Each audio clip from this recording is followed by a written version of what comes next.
daba su edicto en las puertas de los establecimientos del centro, por ejemplo, Casa Marciano, y decía: qué buenos jamones tienen en casa de Marciano. Pero si no le daban nada, decía: qué malos jamones tienen en casa de Marciano, inventé los términos.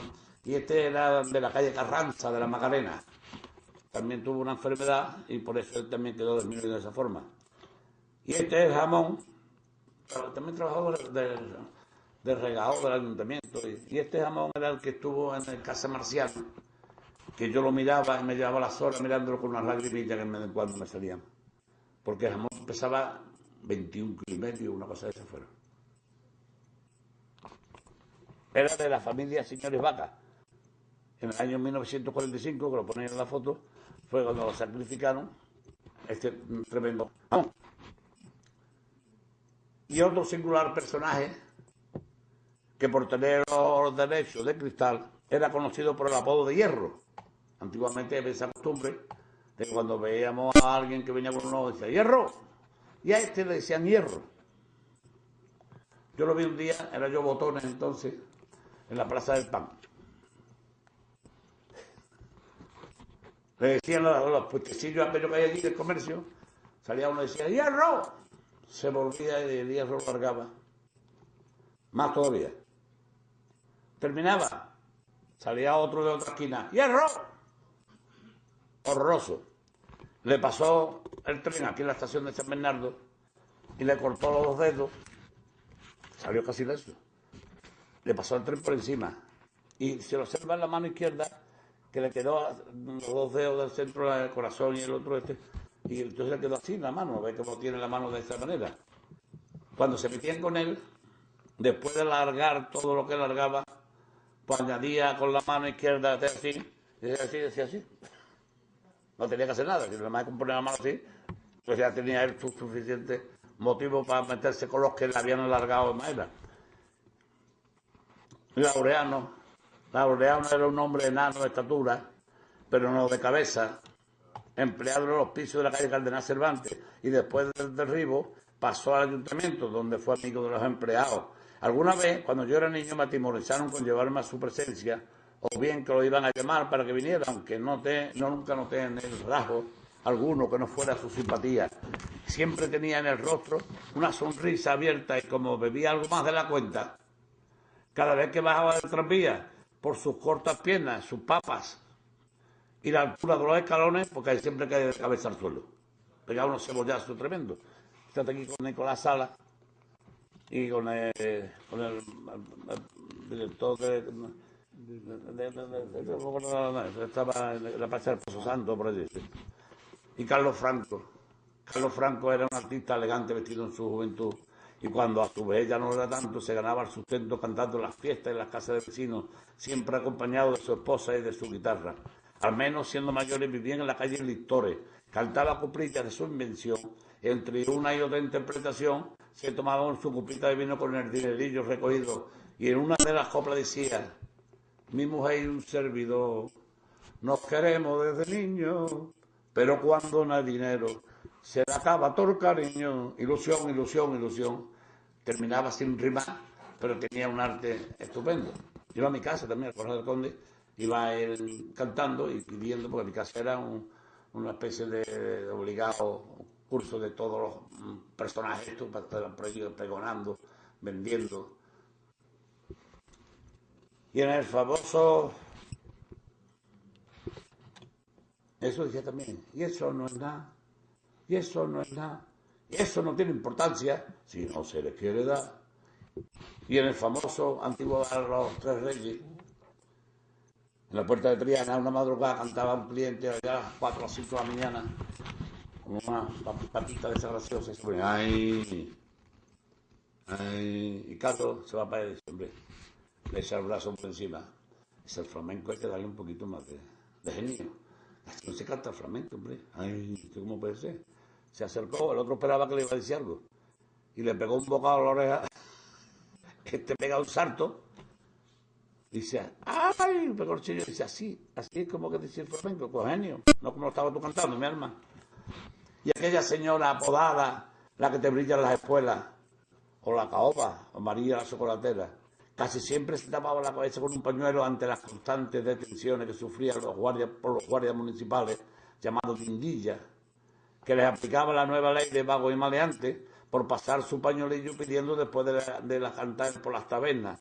La detenían y pasaba al albergue municipal, que popularmente se le decía albergue, donde la rapaban al celo.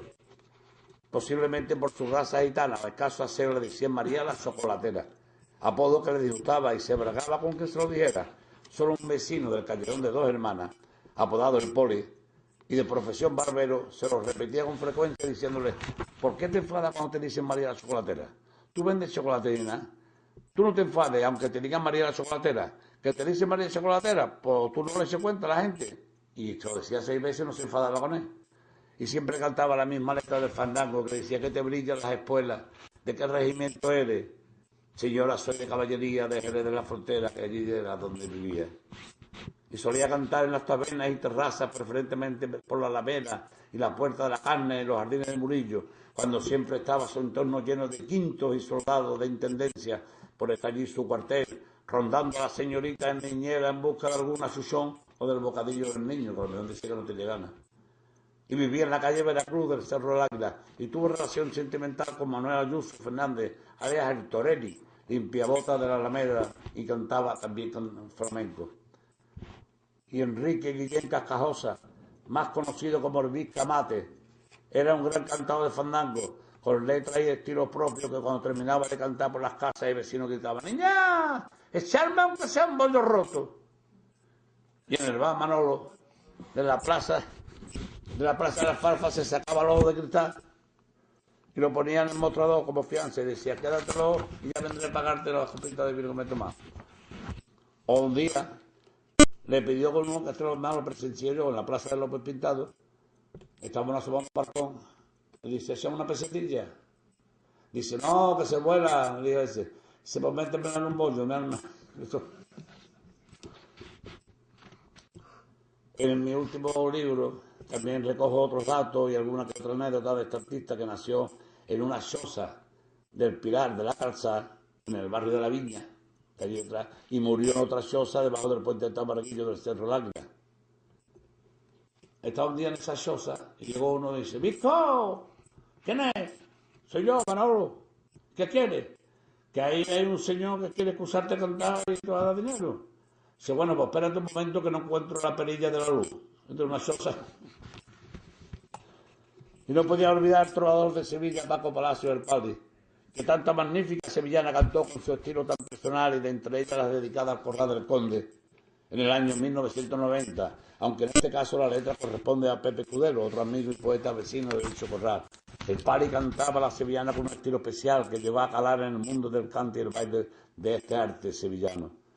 Con gran acierto se le asignó el apelativo del trovador de Sevilla, como realmente estaba considerado. Cuando era joven cantó saetas principalmente en su barrio del Arenal a la mayoría de las hermandades de penitencia que cruzaban tan famoso y antiguo arco del Postigo del Aceite durante la Semana Santa, y solía sentarse en la puerta de su casa, que estaba junto a los famosos bares El Barril, Manolo González y Vicente, en una silla pero con el espaldar por delante de él, sobre el que descansaba apoyando los brazos, y tenía evidentes dificultades con la vista y su obesidad, pero no así con su apetito gastronómico y alcohólico. Comía como una verdadera bestia, pero el padre era peor. El padre siempre estaba allí rondando la casa de los Guardiola, en la Puerta de Jerez, yo que trabajaba al lado, y entonces, bueno, pues eran horribles comiendo. Y escuchar durante las noches de verano en las terrazas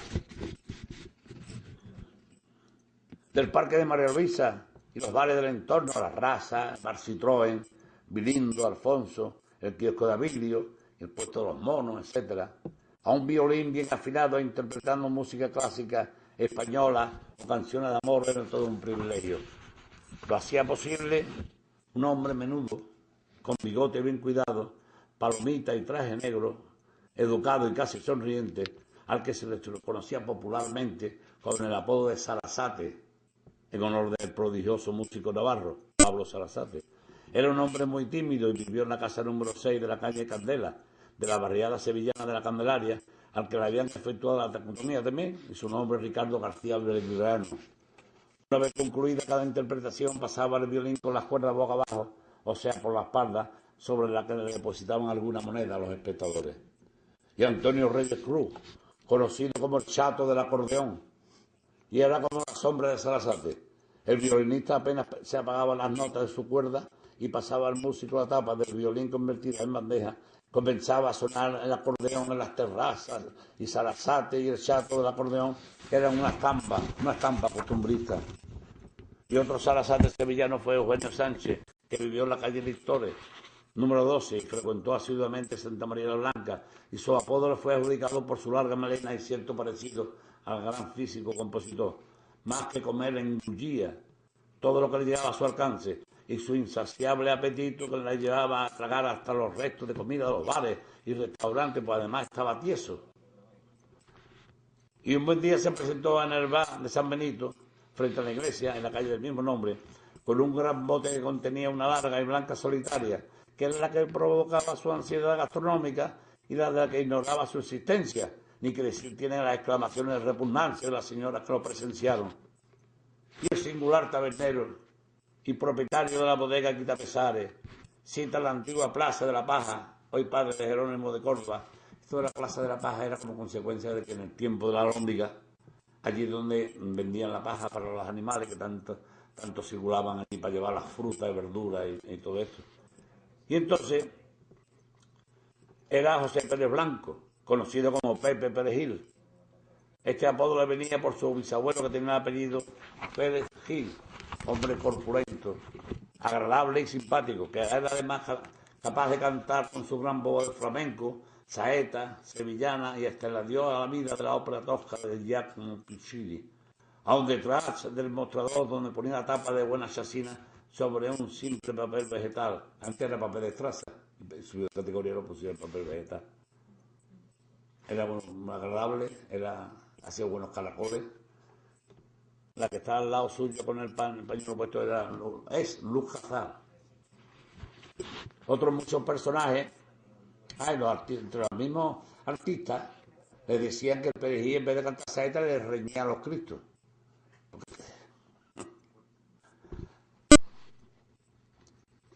Y otros muchos personajes pintorescos y peculiares, como los contemporáneos, solo ha sido al programa de televisión famoso de Jesús Quintero, creador de los programas de Loco de la Colina y Los Ratones Colorados, y de entre ellos hemos de recordar al unidiente Antonio Rivera Crespo, vecino de la calle General Martínez Vara del Rey, de la Puerta Sario, y de nombre artístico Peito, que falleció en el año 2004. Lo de Peito es porque su padre le gustaba jugar a las cartas Rentoy. Algunos de ustedes me supongo que no conoceréis este juego farolero, un juego de engaño y de cosas. Y entonces cuando ganaba, decía, tiraba un peito, y de ahí le viene el que a él se le nombrará también con este apodo de peito. Comía un día sí, otro no. Cuando le tocaba así, se engullía 2 pollos asados del asador de San Esteban de mi amigo Julio López. Y los únicos animales del mundo que después de muerto dan más de 100 vueltas, pollos asados. Y el día siguiente su dieta era solamente vino tinto. El diente que le quedaba desapareció tras un batacazo y le fue reemplazado por una dentadura postiza con el único diente que era el que mostraba como causa de su constante broma, con la boca totalmente abierta y en amplia sonrisa. A veces se quitaba la dentadura y la ponía un tanto satisfecho, la ponía en cualquier sitio. Y su compañero de fatiga era Juan Joya Borja, vecino del Políngano de San Pablo, que aun no teniendo parentesco alguno, ambos se llamaban cuñado, y que también tiene la dentadura deficiente. Este amigo, de apodo artístico Recita, suele pasar en la taberna de antes mencionada de Pepe Perejil, Quitapesares, y en el bar Abundancia, en la Puerta Sario, y en algún otro, en los que procura localizar a algún vecino para que lo lleve a su casa en el coche. Interviene en algún que otro programa de televisión y desde su anécdota refiere cuando empezó a trabajar de pinche en la cocina del restaurante El Faro de Chipiona, así como otra historieta de su cosecha. Otra asidua clienta de la bodega mencionada es Mari Carmen Castaño Galán, nacida en abril de 1944 en La Campana, Sevilla, más conocida como La Pantojita, que se encuentra en todas las fiestas y romerías y ferias, siempre acompañada de su guitarra e interpretando canciones que destrozan nada más que empezarlas, con su voz desafinada, tanto como la guitarra, en la que pone la yema de los dedos en su traste y no hay 2 o 3 cuerdas nada más. Aquí la curiosa fotografía pertenecía a la colección de Pepe Pérez y en su casa. Y fue tomada en la bodega tras la célebre artista sobresale la corona de una gran fotografía de la Virgen de la Macarena a la altura de su cabeza. Y de inmediato alguien la bautizó como la Pantojita Coronada, que es como se conoce esta original fotografía, tomada en el año 2007. Y al fondo unas jóvenes se ven allí al fondo que se ríen por no llorar, escuchando su interpretación. Raro, pero la guitarra posee todas las cuerdas. Aquí dio la casualidad que tenía todas las cuerdas. Y este señor fue un célebre personaje en nuestra ciudad, fue médico naturista, que lucía una hermosa y larga barba, era más bien pequeño, delgado y no usaba calcetines, era totalmente partidario del régimen vegetariano para curar alguna de sus enfermedades de las que lograba vencer en ocasiones con sus dietas. Y en noviembre de 1973 editó un tercer libro que lleva por título La voz del silencio, con subtítulo y consejo: no pierdas vidas y no enfermedad. Y vivió en el barrio Santa Cruz y falleció en su casa de las Cadenas, cita entre las calles Vida y Agua, en plena judería. Resulta de que al estar tomando el sol en la terraza, la azotea, sonó el teléfono al que acudió deprisa, resbaló al bajar las escalerillas y cayó al suelo y se dio un golpe en la cabeza que le provocó la muerte. Y cuando los sevillanos a duras penas, solo algunos poseían aparatos de radio, allá por los años 30 y gran parte de los 40, la televisión no nos había llegado, actuaban cara al público con grandes éxitos las célebres murgas. La más famosa era la de Regaera, que personalmente no conocí, porque actuaban en la Alameda, sitios distantes de mi casa, yo era muy joven. Pero sí a la de Manolín y Escalera, de los que aún recuerdo sus divertidas actuaciones en las veladas de San Juan de la Palma. Este era retocador de fotografía y trabajaba en la Plaza del Duque de Veragua, siendo su domicilio en las casitas bajas que aún existen junto a la avenida Federico Mayo Gallarre. Y su nombre completo era Antonio Jiménez Escalera. Uno de ellos se vestía de flamenca con un espigado clavel en su cabeza y una castañuela de unos 25 centímetros aproximadamente, con la que se acompañaba en sus coplos de humor. Interpretaban pequeños sainetes y entremetían sus chascarrillos. Y me acuerdo que se dirigía al respetable y clamaba en voz alta: no es un hombre bien nacido el que le pega a una mujer. Claro, la mujer en el momento, ¡ah! La época, de los años 40. Y de inmediato el público le daban viva y aplausos. Y luego termina, dice: si luego no la tira al río con una piedra gorda, atar los pies. ¡Fuera! Claro, entonces este mismo centro del público le chillaba y la buceaba, o se reía. Pero lo que sí está muy claro es que en la actualidad no duraría más de 5 minutos en llegar a la comisaría de policía o al juzgado de guardia por apología del machismo, violencia de género, etcétera, con la consiguiente multa y castigo. Pues no faltaba más. Y les acompañaban otros personajes como Carabolso, Taburete, etcétera, y todo con mucho arte y gracia. A Carabolso le cantaban: Carabolso, si tú quieres, dinos lo que tú eres. Y este vivía en la calle Leoncillo, esquina a la Puerta Sario, y decían una coplilla: Manolo el tonto puso un puchero, saltó un garbanzo y le dio en un tanto así. Y tan famosas fueron las murgas, como aquella célebre banda de La Sopa, a la que dedicó el padre y su sevillana, que decían: ¿qué músicos eran esos que tan malamente tocan? Conocidos en Sevilla por la banda de La Sopa. Iban 3 o 4 cantando y se todos pidiendo. Incluso los mismos peatones que se arrimaban a ellos y pedían también para aliviarse. Estamos hablando de los años 40, al principio. Los trianeros silvestres y el loquillo eran aficionados a la fiesta nacional. Y con tertulio del bar Triana, sito la Plaza del Altozano, que era punto de encuentro toreros, aficionados, futbolistas, etcétera. Diariamente se ensalzaban en discusiones su dote para el toreo. De ellos aprovechó la clientela y consiguieron que en una charlotada que se celebraría en la Plaza de la Real Maestranza les soltaran una becerra. Ambos, con su correspondiente traje de luces, lucieron su habilidad, entre comillas, y causaron la risa del respetable, pues jamás se habían visto en otra. En los tentaeros les taponaban la salida de los burlaeros y la vaquilla les daba la gran paliza a los dos. Y sigue la guasa con sus contertulios, entregándole los trofeos concedidos, y los sacaron a hombro camino de Triana, pero cuando llegaron a la mitad del puente fueron lanzados al agua sin piedad. Esto lo voy a pasar.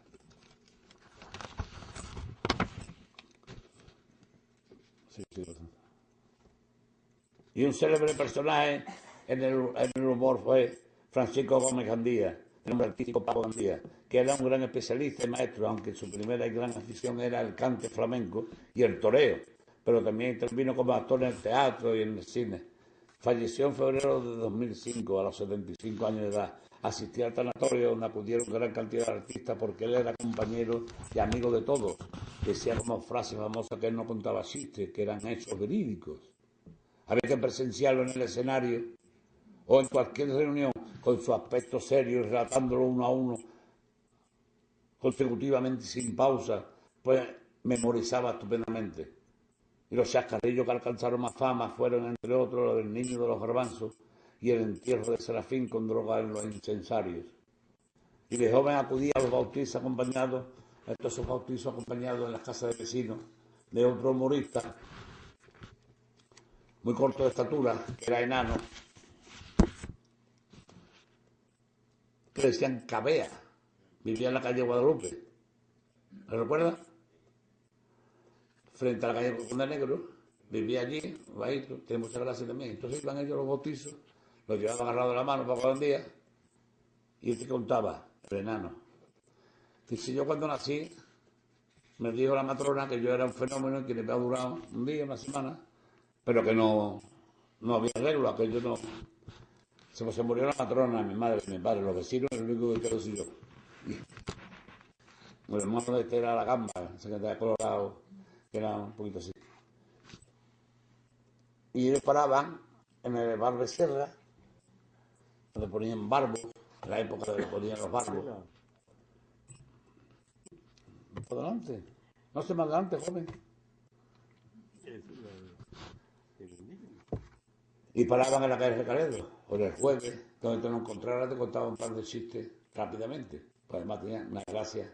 Para mi gusto ha sido el mejor humorista que ha tenido Sevilla y bueno, sigue para arriba.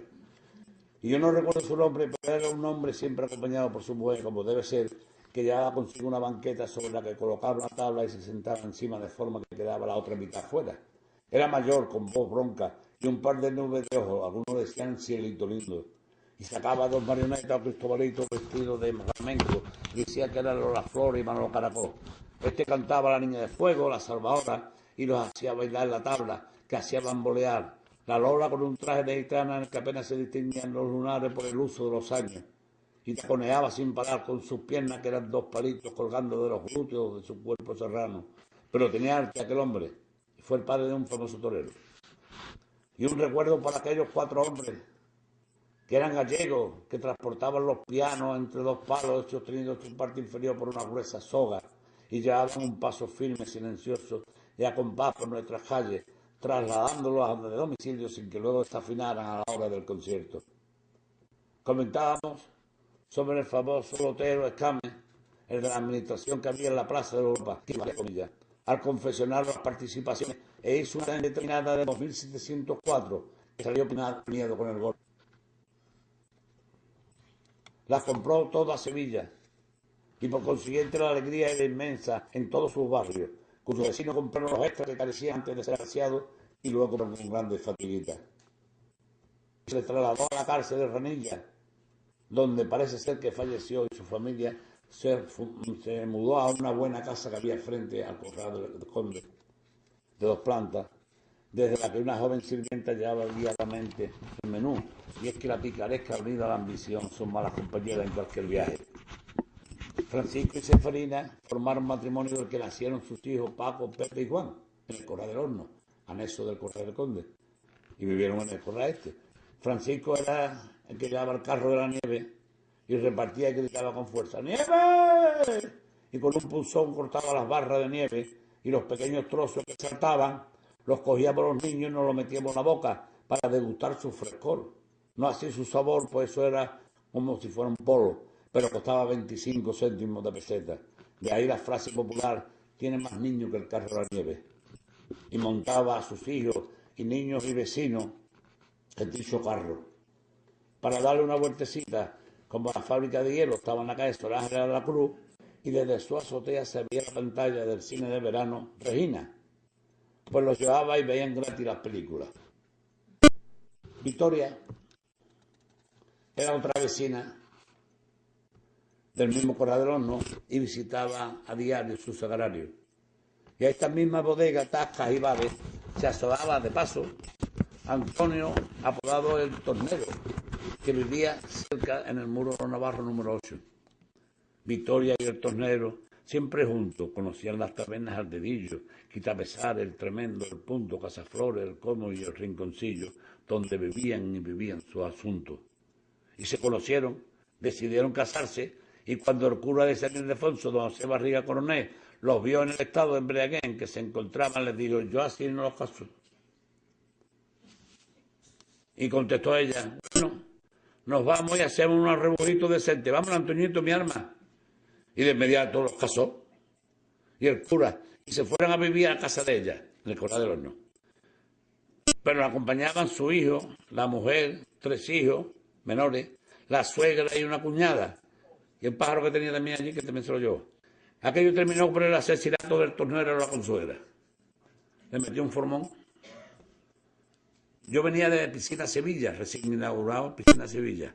Y mi madre me había hecho un pollito de esos nuevos que salen tomateros mucho mejor que los de ahora, pero también eran ya de granja. Me lo puso con tomate y unas papitas fritas. Yo venía de la piscina, tenía más hambre que el perro un ciego de aquella época. Me siento allí para darle, Mayra empieza en la oficina a correr. Que el Tornero ha matado a la consuegra. Todas las mujeres corriendo, un barullo. Y yo digo, bueno, ya la ha matado, lo que voy a hacer, comerme el pollo. Pero... Y el Tornero siempre cantaba por las calles el mismo fandango. Decía yo: un arroyo fue a beber a una paloma muy blanca, y a un arroyo fue a beber, por no mojarse la cola, levantó el vuelo y se fue. Qué paloma tan señora. No tenía más voz ni más estilo. El hombre. Mi padre era asiduo de la bodega de Daniel Yebra, cita en la calle La Única, esquina de la calle Botero.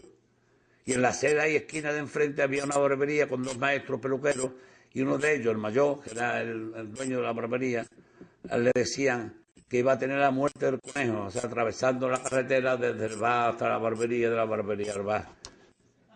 Y una tarde, este era el tabernero, el hijo de Daniel, Pepe. Una tarde llegó un hombre a la barbería con un niño de la mano.